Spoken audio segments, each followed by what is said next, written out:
In diesem Video zeige ich, wie ihr beim INFINIX Note 60 einen Hard Reset über den Recovery-Modus durchführt.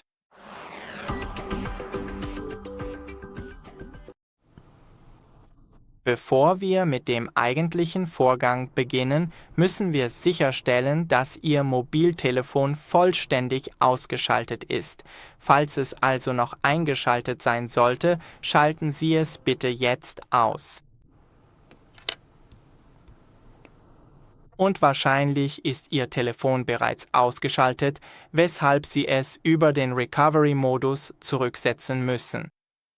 Denken Sie daran, dass bei diesem Vorgang der gesamte Speicher, alle Ihre Fotos, Videos, Kontakte und alles andere auf Ihrem Telefon gelöscht wird.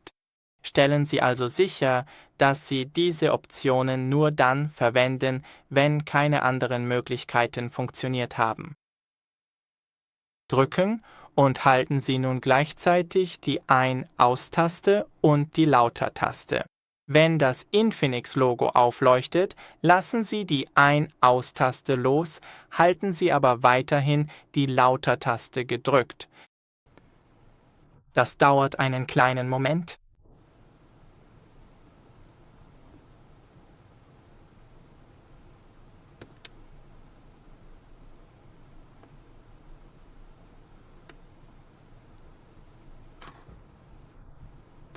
Okay.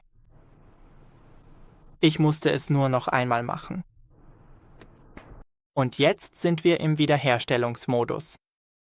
Mit den Lauter- und Leiser-Tasten navigieren Sie hier durch die Optionen und mit der Ein-Aus-Taste treffen Sie Ihre Auswahl. Wir müssen also Wipe Data Factory Reset finden und dann auswählen. Das war's. Danke fürs Zuschauen.